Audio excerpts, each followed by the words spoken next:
Anarchist Handbook on 90.3 KBVS.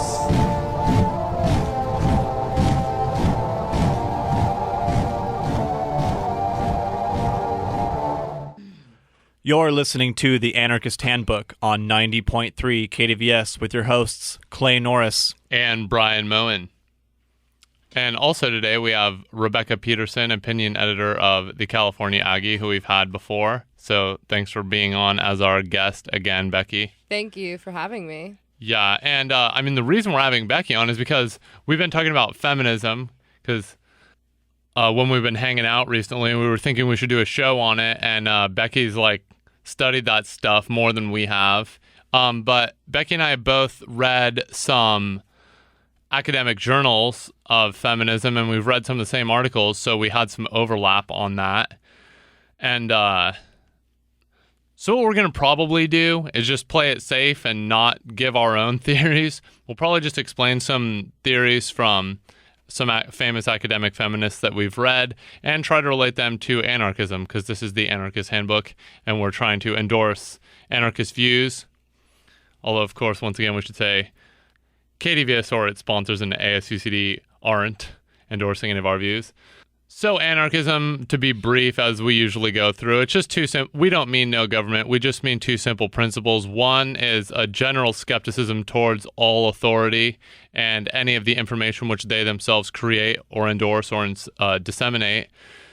Second, it means that any institution created by humans which undermines fairness and creates hierarchical structures of control in which people do not bargain as equals or have no opportunity to bargain as equals should be undermined and replaced, or replaced if we need it. So, given those two principles, it's just general skepticism towards authority. Why feminism then?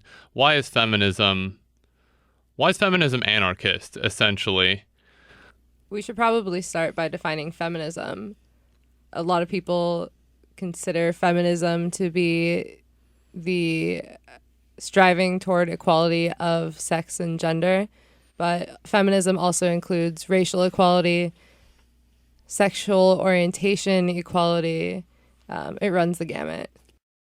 Right, it does cover all of those things, because I think, that's a very common view among feminist scholars today, at least, and I think the idea that fighting for equality in all grounds is the only way we could liberate anyone or everyone, because we can't stop the institutionalized unfair treatment of, say, minority races or people with minority sexual orientations.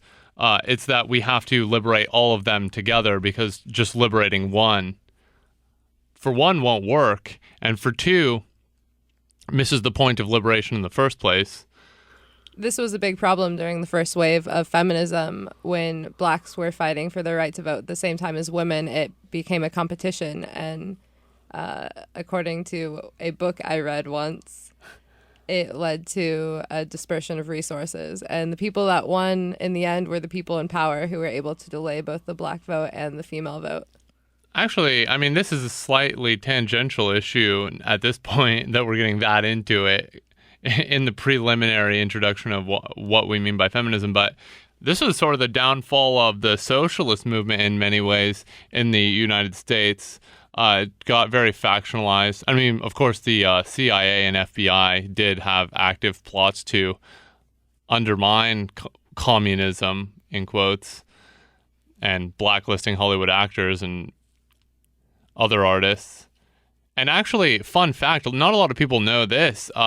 Jackson Pollock, the artist who liked to throw black paint on a big white canvas, he was funded by the CIA, actually, because they wanted to make Diego Rivera less popular relatively. They were trying to, and it's a very great tactic, and it continued all the way up to Nixon. Even Nixon's administration was trying to fund artists who were not going to be a threat to their vision of a capitalist America run by rich white men.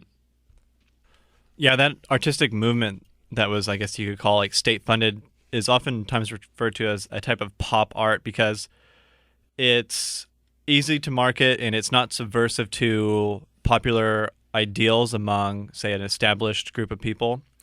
And I think given that same kind of tactic towards art, I think we do see something similar to women and minorities, say, in the arts and the sciences and other groups where people who are given Nobel Peace Prizes or other types of prestigious awards are given to people who aren't subversive to power and aren't subversive to, say, white patriarchy or something.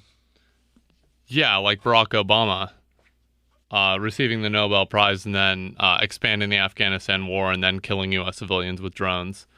So, I mean, the Nobel Prize has lost any air of respectability or credence. So, I mean, people should recognize that.